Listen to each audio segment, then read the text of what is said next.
Hola, antes de pasar a tratar el tema de la fuerza magnética y el campo magnético, creo que sería útil ver algunos ejemplos más acerca de corriente eléctrica, circuitos eléctricos, con los elementos que ya tenemos.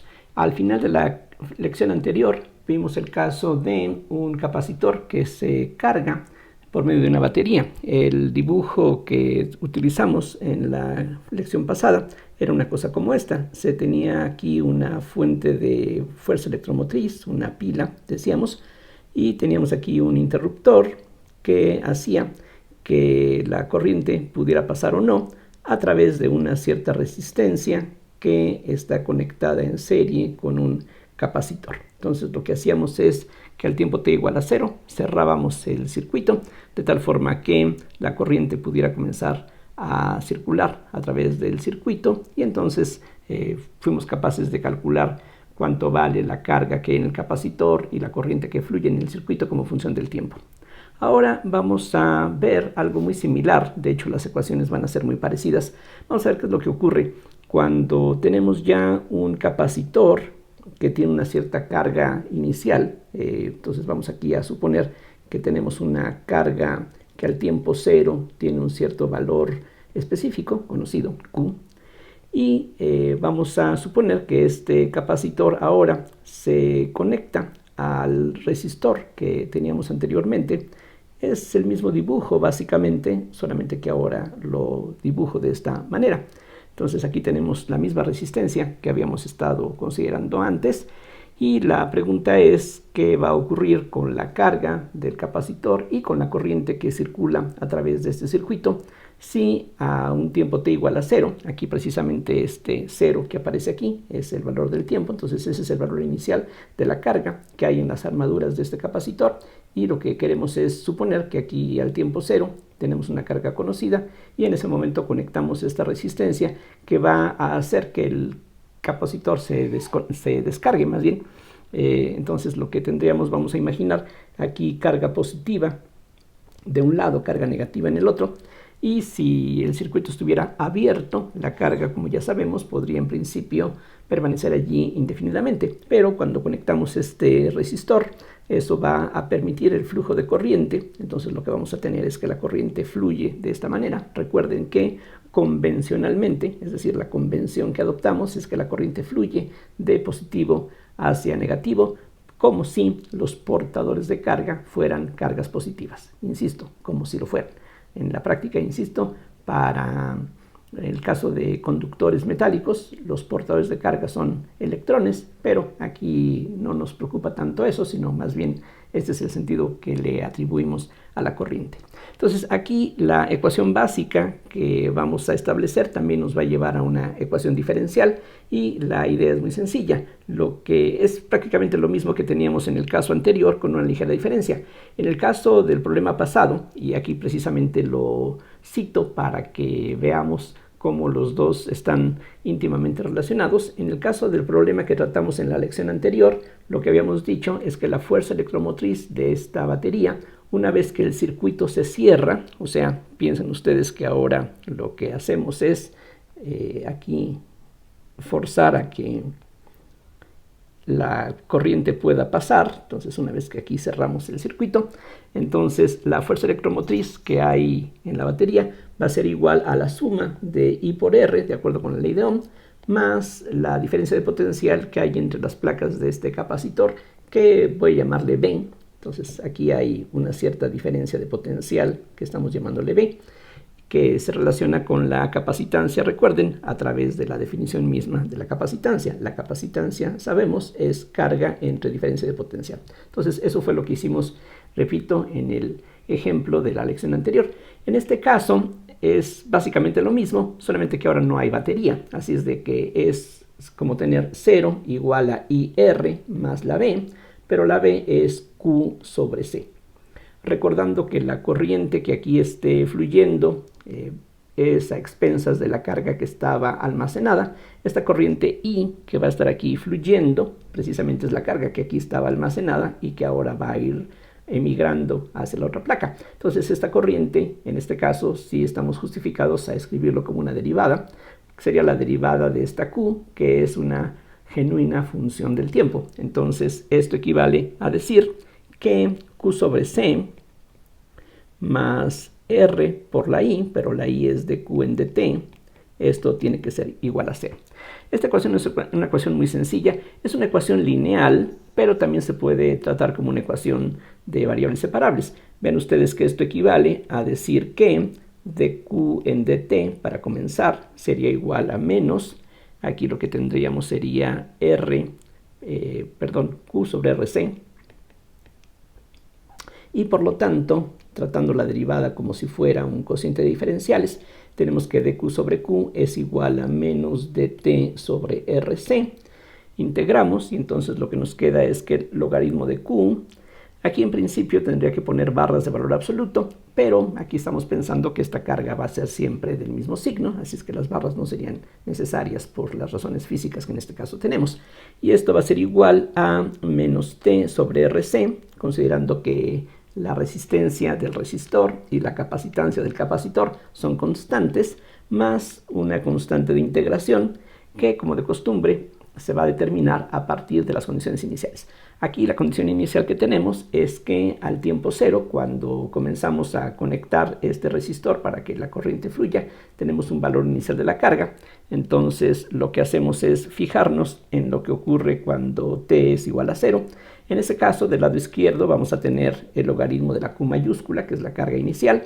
Del lado derecho vamos a tener 0, precisamente porque esto vale 0, más la constante, y entonces eso nos dice qué valor tiene la constante. La constante es el logaritmo de la carga inicial. Por lo tanto, el logaritmo de Q minúscula, que es una función de t, aquí lo pongo en forma explícita, va a ser igual a menos t sobre rc más el logaritmo de la carga inicial. Y conviene pasar los logaritmos al lado izquierdo, por ejemplo, y utilizar las propiedades del logaritmo. Entonces lo que nos queda es que el logaritmo de q de t sobre q mayúscula sería igual a menos t sobre rc, y por lo tanto, tomando la exponencial en ambos lados, lo que nos queda es que la carga que hay al tiempo t va a ser igual a la carga inicial por e a la menos t sobre rc. Aquí pues ayuda tener una idea gráfica de qué es lo que estaría ocurriendo. Aquí en el eje vertical coloco la carga del capacitor. El valor inicial es precisamente la carga Q mayúscula que ya se señaló antes, y ya sabemos que la gráfica de una exponencial decreciente tiene más o menos esta apariencia. Es algo que va a tender asintóticamente a 0, lo cual resulta curioso. Aquí no importa qué tanto tiempo pase, así sean 56 millones de años, aparentemente la carga en el capacitor no va a ser estrictamente 0. Claro, en este análisis que estamos haciendo, noten, no estamos tomando en cuenta, entre otras cosas, que la carga está cuantizada. Es decir, no va a ser posible que en algún momento tengamos una décima parte de la carga de un electrón o algo así. Pero aquí no estamos imaginando que la carga es algo granulado, sino que estamos pensando que es algo continuo. Entonces, bueno, aquí está este resultado, pues hay que tomarlo como de costumbre, como una idealización que corresponde, entre otras cosas, a tratar a la carga como si fuera una variable totalmente continua, en el sentido de que puede tomar todos los valores reales. Bueno, entonces pasamos a otro asunto, y pues hay otros problemas que se pueden resolver de una manera similar. Un ejemplo que puede resultar también ilustrativo es el siguiente, muy parecido al que vimos al final de la lección pasada. Es decir, de nuevo vamos a suponer que tenemos una pila eléctrica que va a proporcionar una cierta fuerza electromotriz. Tenemos aquí un interruptor que va a dejar pasar o no la corriente hacia un circuito que en este caso va a estar formado de la siguiente manera. Aquí vamos a tener una cierta resistencia R, por una parte, conectada por medio de conductores que vamos a tratar como si tuvieran una resistencia insignificante. Aquí tenemos un capacitor de una capacitancia conocida, C mayúscula, y de este otro lado, aquí se conectan también mediante conductores perfectos, y vamos a suponer que tenemos otra segunda resistencia, y para hacer aquí las cosas sencillas, vamos a suponer que la resistencia de este resistor tiene exactamente el mismo valor que la resistencia de este otro dispositivo que tenemos aquí arriba. Van a ver ustedes en el análisis que sigue que eso no es realmente relevante, la ecuación no se complica gran cosa si suponemos que las resistencias son diferentes, pero para lo que aquí nos interesa, el pensar en esta situación es suficientemente bueno. Entonces vamos a suponer que al inicio este capacitor está descargado. Entonces al tiempo t igual a 0 lo que vamos a hacer es cerrar este interruptor para que la carga eléctrica pueda ir pasando. Entonces este dibujo que tenemos aquí a la izquierda sería lo que sería aplicable para t menores que 0, y ahora al tiempo t igual a 0 vamos a tener esta batería, esta pila, que va ahora a transmitir la carga que puede producir a este circuito formado de esta manera, y esta figura es lo que tendríamos para t mayores o iguales que 0. Entonces, ¿qué es lo que hay que hacer? Bueno, aquí vean que la conexión que hay entre las dos resistencias sería aquí un poquito difícil de establecer si están exactamente en serie o no, porque aunque están conectadas un extremo de una con un extremo de la otra, ese extremo común también está conectado a este capacitor. Entonces, como les decía, no siempre las conexiones serie o paralelo es todo lo que uno necesita, sino que uno puede imaginar situaciones un poquito diferentes, y lo más conveniente en esos casos pues es hacer un análisis directo, y lo que se necesita pues es básicamente los mismos argumentos que ya estuvimos empleando anteriormente. Es decir, si suponemos, recuerden que la línea de mayor longitud, en el caso de una batería, representa la terminal positiva, entonces aquí vamos a tener cargas positivas que van a fluir.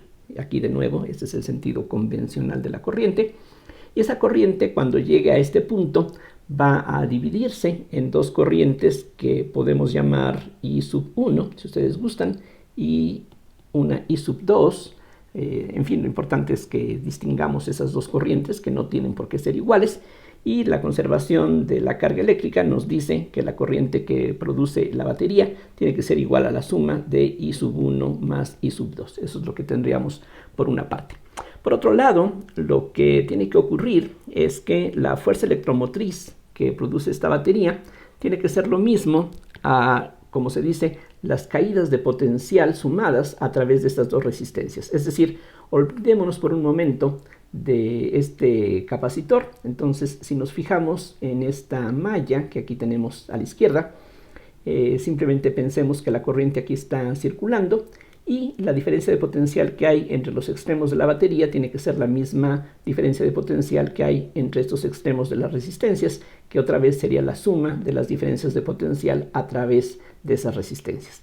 Entonces, utilizando la ley de Ohm, lo que va a ocurrir es que I2 por R representaría la caída de potencial o la diferencia de potencial que hay entre los extremos de esta resistencia. Tomamos la resistencia por la corriente que fluye a través de ella. Y a eso hay que sumarle la diferencia de potencial que habría entre los extremos de esta otra resistencia. Pero a través de esta resistencia, la corriente que pasa vuelve a ser la corriente I. Noten que la corriente I2 fluye a través de este resistor, y aquí se vuelve a mezclar con la corriente que vendría de este otro lado. Ahora, ustedes pueden pensar, bueno, ¿cómo es posible que fluya una corriente de este lado si aquí hay quizá una región vacía por donde la corriente no va a fluir? Bueno, por eso ya lo vimos anteriormente. Aquí lo que vamos a tener es que el capacitor va a irse cargando positivamente. Recuerden que esta es la terminal positiva de la batería. Las cargas, si pensamos que los portadores de carga fueran cargas positivas, van a llegar hasta esta placa, y esa carga positiva va a atraer a las cargas negativas que hay del otro lado. Las va a atraer, no las va a hacer que crucen forzosamente este espacio. Ya sabemos que si el campo que se produce en esta región entre las placas no es muy intenso, aquí pues simplemente las cargas se van a acumular en las placas del capacitor y ahí se van a quedar. Sí, pero si esto estaba originalmente neutro, esta carga negativa que aquí se va acumulando, va a estar acompañada con la presencia de un exceso de carga positiva que entonces va a poder fluir en dirección contraria. Dicho de otra manera, si esto estaba originalmente en un estado neutro, las cargas negativas son atraídas, las cargas positivas son repelidas, entonces esas son las que van a estar viajando en esta dirección. Como ya sabemos, aquí las cargas van a ser iguales y de sentido contrario, así es de que a medida que esta carga vaya a ir creciendo, esta también va a ir volviéndose cada vez más negativa y entonces vamos a tener cada vez más carga positiva que va a poder fluir en esta dirección. De cualquier forma, entonces, vamos a tener la corriente I2 más la corriente I1, que aquí se unen para formar de nuevo la corriente I, y entonces a través de esta resistencia, la caída de potencial es I por R, o lo que es lo mismo, la diferencia de potencial entre sus extremos es I por R, así es de que aquí lo que vamos a tener es I por R. Esto entonces es igual a la R, que se puede factorizar, por I sub 2 más I, pero la I es I1 más I2, o sea que esto es igual a R por I sub 1 más 2 veces I sub 2. Entonces esa es una ecuación, pero no es la única que vamos a necesitar, no es la única que podemos establecer. También, al mismo tiempo, lo que tiene que ocurrir es que la diferencia de potencial que hay entre las terminales de este resistor tiene que ser la misma diferencia de potencial que hay entre las armaduras de este capacitor. Entonces, recordando nuevamente que la capacitancia es carga sobre diferencia de potencial, entonces esta capacitancia, recuerden, es algo fijo dado por las características geométricas del capacitor. La carga es la que se va a ir incrementando y al momento que la carga se incrementa, entonces vamos a tener una diferencia de potencial entre las armaduras que va a ir en aumento también. Pero esta diferencia de potencial que hay aquí, como estas armaduras están conectadas mediante conductores que estamos suponiendo que son perfectos, aquí la única resistencia eléctrica está en los resistores. Estos alambres que sirven para conectar estos dispositivos, estamos imaginando que son algo perfecto, son conductores perfectos, cuya resistencia entonces es cero o de cualquier forma insignificante. Así es de que esta diferencia de potencial entre las armaduras es la misma diferencia de potencial que hay entre los extremos de esta resistencia, que como vimos anteriormente es el producto de I2 por R. Entonces lo que tenemos como una ecuación adicional es que I2 por R tiene que ser lo mismo que la diferencia de potencial entre las armaduras, que es Q sobre C. Reuniendo estas ecuaciones, lo que nos queda entonces es que la fuerza electromotriz, el voltaje de la pila, va a ser igual al valor común que tienen estos dos resistores por la I1, pero I1 es la corriente que fluye por este lado, y esa corriente es lo que va a hacer que la carga en esta placa vaya creciendo con el tiempo. Es decir, I1 sería justamente de Q en dt. Entonces podemos sustituir esta expresión de Q en dt en el lugar de la I sub 1. A esto hay que sumarle 2I2, pero 2I2 sería 2 veces la I2 que resulta de esta expresión, es decir, Q sobre RC. Entonces, como ustedes pueden ver, esta ecuación diferencial que aquí se obtiene para Q como función del tiempo es muy similar a la que tratamos al final de la lección anterior. Es decir, aquí se trata nuevamente de una ecuación lineal, una ecuación diferencial ordinaria de primer orden lineal, que se puede comenzar ahora por escribirla de esta manera, haciendo que el coeficiente de la derivada valga 1. Entonces lo que nos queda es que dq en dt más 2 entre rc por Q igual a E sobre R. Entonces el truco elemental para este tipo de ecuaciones es multiplicar ambos lados de la ecuación por una función desconocida de t. Entonces tendríamos que f de t por dq en dt más 2 entre rc por esta f por q igual a e entre r por esta función desconocida.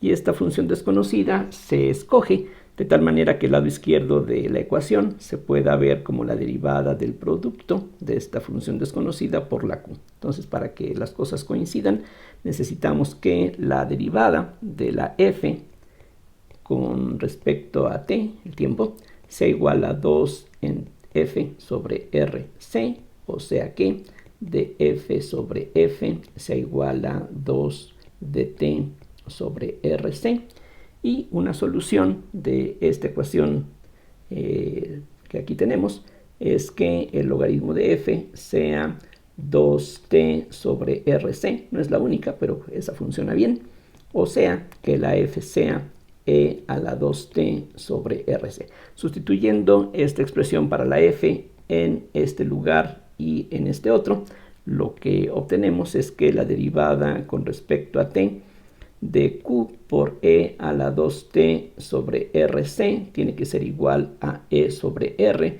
por e a la 2t sobre rc, y por lo tanto q por e a la 2t sobre rc tiene que ser igual a una primitiva de la función que aparece del lado derecho, y una función con esas características sería esta misma exponencial por un factor rc sobre 2, de tal manera que cuando derivemos todo esto con respecto a t, nos queda la misma exponencial por la derivada del exponente, que es 2 sobre rc, que va a cancelar al rc sobre 2 que aquí tenemos. Y a eso hay que agregarle una constante de integración. Cancelando la exponencial que tenemos como factor en dos de estos términos, lo que nos queda es la q como función del tiempo, que entonces, después de cancelar una r, se puede escribir como c e por c sobre 2, de esta manera, más la constante, que todavía no hemos determinado, por e a la menos 2t sobre rc. Como de costumbre, esta constante se determinaría de las condiciones iniciales, y vamos a suponer que en t igual a 0, la carga era 0. Aquí regresamos al dibujo que teníamos en un principio. Recuerden, antes de t igual a 0, el capacitor se supone que estaba descargado. Entonces, al inicio, la carga en el capacitor era 0.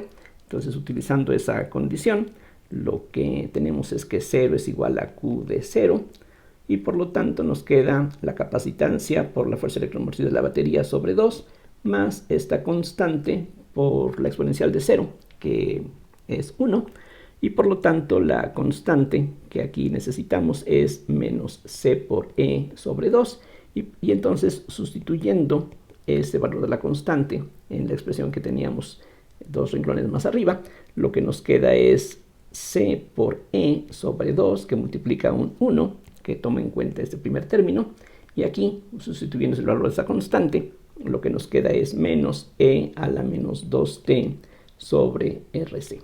La gráfica de esta función es una cosa más o menos así. Aquí está el tiempo, aquí está la carga en el capacitor. Al tiempo 0, la carga vale 0. Y a medida que el tiempo va creciendo, esta exponencial que tenemos aquí en la solución va tendiendo a 0. Así es de que nos vamos a ir aproximando a un valor asintótico, que sería justamente un medio de c por e. Y la gráfica pues es muy similar a lo que teníamos en el ejemplo de la lección pasada. Es decir, la carga va a ir creciendo hasta irse aproximando asintóticamente a un valor límite, que es un medio de c por e. Entonces, el comportamiento es cualitativamente muy similar a lo que vimos en la ocasión anterior. Y aquí, bueno, las cosas son un poquito más interesantes debido a la presencia de más dispositivos. Antes de pasar a otro ejemplo, aquí hay uno más que simplemente voy a proponer.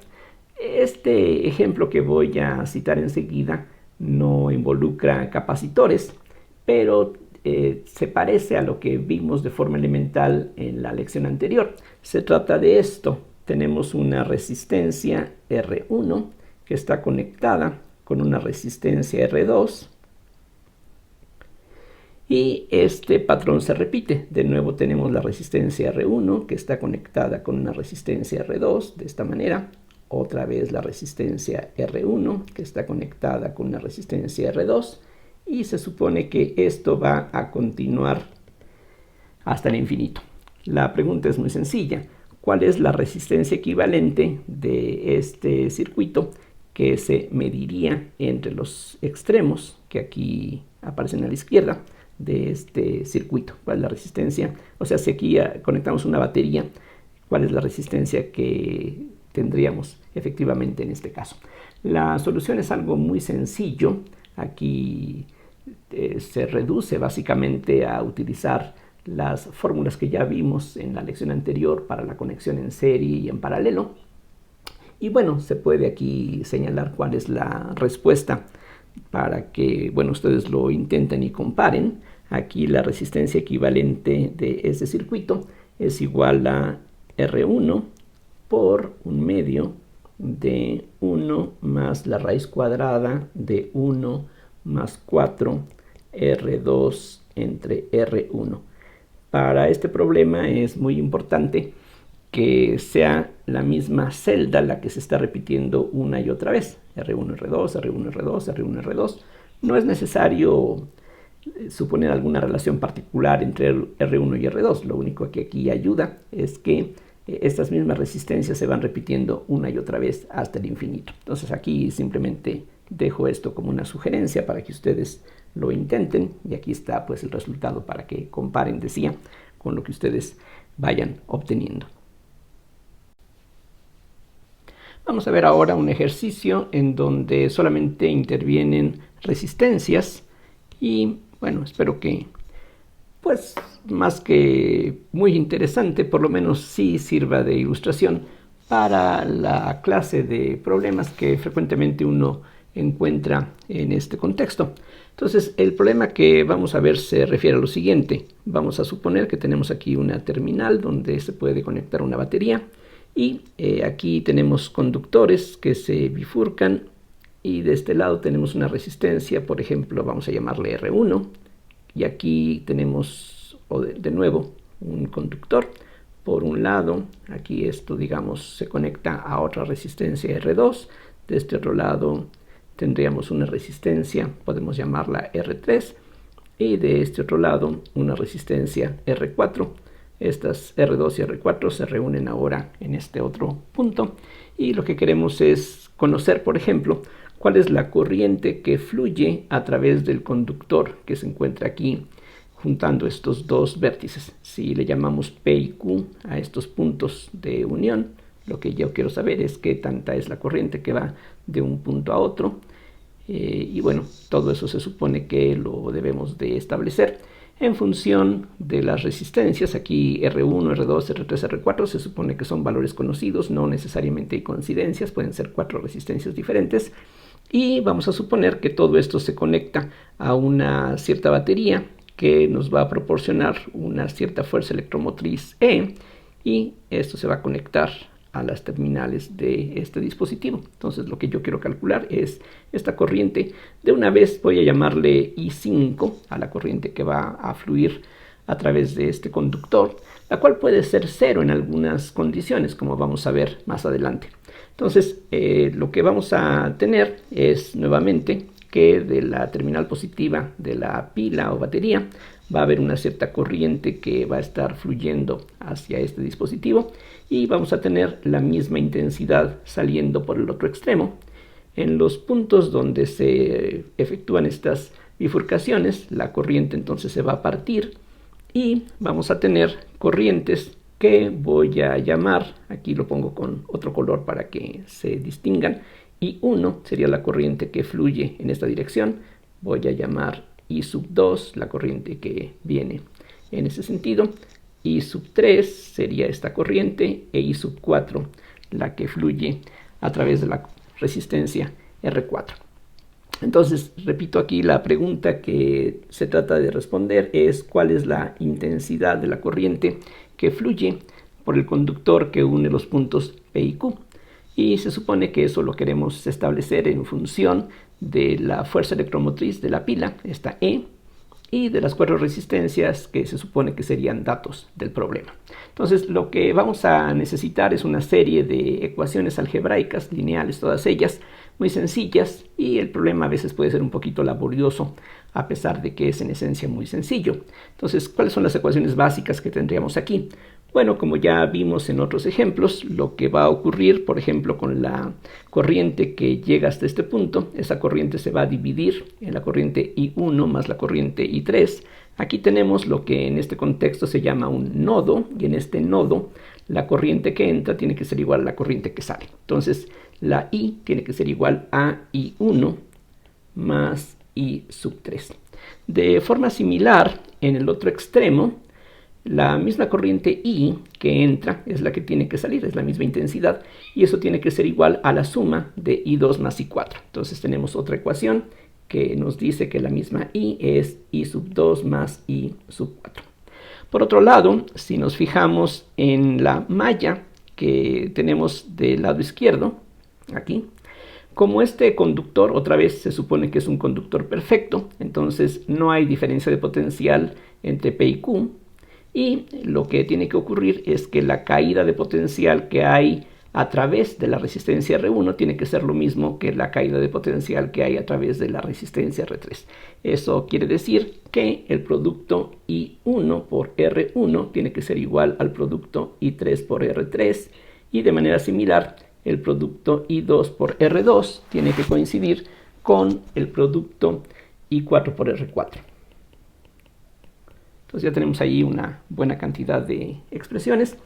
Y finalmente, como lo que andamos buscando es la corriente I5, pues ahora nos fijamos en los nodos que tenemos aquí en los puntos P y Q. De hecho, las ecuaciones que vamos a obtener no van a ser independientes, va a ser suficiente, por ejemplo, que nos fijemos en lo que ocurre en el punto P. Allí, de acuerdo con el dibujo, vean ustedes, la corriente I1 más la corriente I5 se están reuniendo, y esas dos corrientes van a tener que ser equivalentes a la corriente I2. Entonces la última ecuación que tendríamos es que I1 más I5 tiene que ser igual a I2. Ahora, lo que sigue ahora es un problema exclusivamente de álgebra elemental. Aquí, sin embargo, vale la pena hacer un pequeño comentario. Noten que en el dibujo y en esta ecuación que acabo de escribir, yo estoy suponiendo que la corriente va de Q hacia P. Pero bien pudiera pasar que debido a los valores de las resistencias, la corriente en realidad fuera en dirección contraria. No es necesario tratar dos casos separados en donde la corriente va de Q a P y por separado, decía, de P a Q, sino que ya estas ecuaciones van a decirnos qué es lo que tiene que ocurrir. Y si en todo caso la corriente fluye en la dirección de P hacia Q, entonces la corriente I5 que determinaríamos tendría el signo negativo. Entonces ya eso nos va a indicar cuál es el sentido que realmente tendría. Entonces, insisto, no perdemos generalidad al suponer que la corriente va de Q a P. La misma solución del sistema de ecuaciones que aquí ya escribí va a determinar cuál es el valor correspondiente. Lo único que falta aquí por agregar es el hecho de que la fuerza electromotriz proporcionada por la batería tiene que ser igual a la caída de potencial a través de todo el circuito. Da lo mismo si nos vamos por la parte de arriba que por la parte de abajo, de acuerdo con las ecuaciones que ya tenemos. Y aquí voy a darle preferencia a las corrientes I1 e I2. Voy a tratar de eliminar las corrientes I3 e I4. Entonces me voy por la parte de arriba. Entonces esta E tiene que ser igual a la suma de I1 R1 más I2 R2. Entonces ahora sí ya tenemos un conjunto completo de ecuaciones para las incógnitas que aquí tenemos. Vean ustedes que las corrientes son 5 en total, y aquí tenemos 1, 2, 3, 4, 5, 6 ecuaciones. Quiere decir que por ahí en alguna parte tiene que haber alguna redundancia. Entonces lo que voy a hacer, como ya mencioné, es darle preferencia a las corrientes I1 e I2, y voy a ir eliminando las corrientes I3 e I4. Podríamos calcular todas estas cantidades, es decir, el sistema tiene que estar perfectamente determinado. Este sistema de ecuaciones lineales, como repito, tiene que tener solución única, pero no toda la solución me interesa. Hay corrientes que no quiero conocer, no me interesan, lo único que yo quiero es determinar la corriente I5, entonces no necesito la solución completa del sistema. Entonces lo que tendríamos, por ejemplo, de esta ecuación, la tercera, es que la corriente I3 que voy a querer eliminar sería lo mismo que la corriente I1 por R1 sobre R3. Similarmente, de la ecuación que sigue, la I4 la vamos a poder eliminar y es igual a I2 por R2 entre R4. Entonces ya con esas ecuaciones tenemos pues la posibilidad, como dije, de eliminar en forma sistemática a estas corrientes, y lo que vamos a tener lo escribo aquí a la izquierda. Simplemente de la primera ecuación que aparece en esta lista, la I, la corriente que entra a toda esta caja negra, sería igual a I sub 1, y en lugar de I sub 3 puedo escribir I1 por R1 sobre R3, es decir, I1 que multiplica a 1 más R1 sobre R3. De la segunda ecuación tenemos que la corriente I va a ser igual a I sub 2 más la I sub 4, que equivale a I sub 2 por R2 entre R4. Entonces esto es lo mismo que I2 que multiplica a 1 más R2 entre R4. De aquí entonces ya podremos escribir las corrientes I1 e I2, y de hecho entonces todas las corrientes en función de la I. Entonces lo que tenemos, por ejemplo, es que I1 sería igual a I entre 1 más R1 sobre R3, o lo que es lo mismo, IR3 sobre R1 más R3, mientras que la corriente I2, de manera similar, sería I entre 1 más R2 entre R4, es decir, IR4 entre R2 más R4. Bien, continúo ahora. Por otro lado, sabemos que la corriente I5 de esta ecuación se puede escribir como I2 menos I1, entonces tendríamos I sub 2 menos I sub 1, y cada una de estas corrientes ya las tenemos aquí dadas arriba en términos de la I simplemente. Entonces, sustituyendo estas dos expresiones aquí, se ve que es posible factorizar la corriente I. Entonces, de la I sub 2 tenemos R4 sobre R2 más R4. A eso hay que restarle la I1. De ahí obtenemos R3 entre R1 más R3. Aquí el punto importante es que, aunque este factor está hecho de las resistencias que se supondrían datos del problema, esto queda en función de esta corriente I, que todavía no tenemos, sino que lo que se supone conocido es la fuerza electromotriz de la pila. Entonces lo que necesitamos es eliminar esta I en favor de esta E que aparece arriba. Entonces lo que tendríamos por otro lado es que la E es igual a I1 por R1, o sea, I1 es IR3 entre R1 más R3. Aquí de nuevo hago uso del resultado que aquí establecimos antes. Eso es la I1, eso lo multiplico por R1, y a eso hay que sumarle I2 por R2, o sea, IR4 sobre R2 más R4, que hay que multiplicar por R2, de tal manera que todo esto se puede escribir como I que multiplica a R1 R3 entre R1 más R3 más R2 R4 sobre R2 más R4. Aquí nada más como comentario, algo que se puede observar es que estas expresiones que aquí resultaron, esto que está aquí por ejemplo, es la resistencia equivalente de estas dos resistencias que, como ustedes deben de poder ver, están conectadas entre sí en paralelo. Entonces, si regresamos a lo que vimos antes para la conexión en paralelo, esto que está aquí es la resistencia equivalente de estas dos. Y similarmente, esto que está aquí es la resistencia equivalente de estas dos resistencias que están conectadas en paralelo. Y esta suma que aquí aparece es precisamente debido a que tenemos esta conexión en paralelo con esta conexión en paralelo conectada una con otra en serie. Y para una conexión en serie simplemente las resistencias se suman. Es decir, esta última relación la podíamos haber obtenido directamente con los resultados que vimos antes, pero como ustedes pueden ver, no necesitamos recordar todas esas cosas, sino que otra vez partiendo de las relaciones básicas llegamos a lo que se necesita. Ya con todo lo que aquí está establecido, podemos finalmente responder a la cuestión que nos interesaba, porque entonces la corriente I5 sería la I, aquí voy a sustituir en esta expresión, y la I, aquí se puede leer, sería el cociente de E entre R1, R3, entre R1 más R3, más R2, R4, entre R2 más R4, eso es la corriente I, y todo eso hay que multiplicarlo por R4 entre R2 más R4, menos R3 entre R1 más R3. Aquí, si uno quiere, pues puede reducir esta fracción compuesta, puede escribirlo como una fracción más simple. Naturalmente que la expresión se va a complicar un poquito también, pero aquí por lo menos lo que ya se puede apreciar es que debido a la presencia de este signo menos, hay la posibilidad de que con algunos valores, con ciertos valores adecuados de las resistencias, la corriente que fluye a través del puente que se tiene entre los puntos P y Q, esa corriente podría ser cero.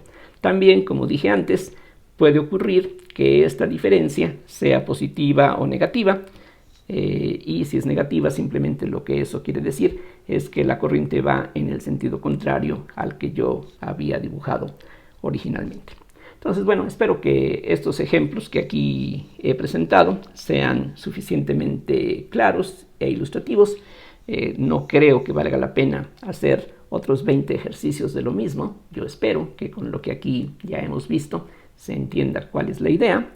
Y vean ustedes que en algunos casos, cuando tenemos simplemente resistencias, pues todo se reduce a sistemas de ecuaciones lineales, mientras que algo que es un poquito más interesante es la presencia de resistores y capacitores, porque en esas circunstancias, como ya hemos visto, podemos tener ecuaciones diferenciales que no son particularmente complicadas, pero nos dan la oportunidad de utilizar algunos resultados simples que pues aquí vemos ya en forma práctica aplicados a problemas de la física elemental. Entonces, con eso quiero terminar esta lección. Espero que todo haya sido pues entendible para ustedes. Bueno, por su atención, como siempre, muchísimas gracias, y en la siguiente lección vamos a comenzar a hablar acerca de la fuerza magnética.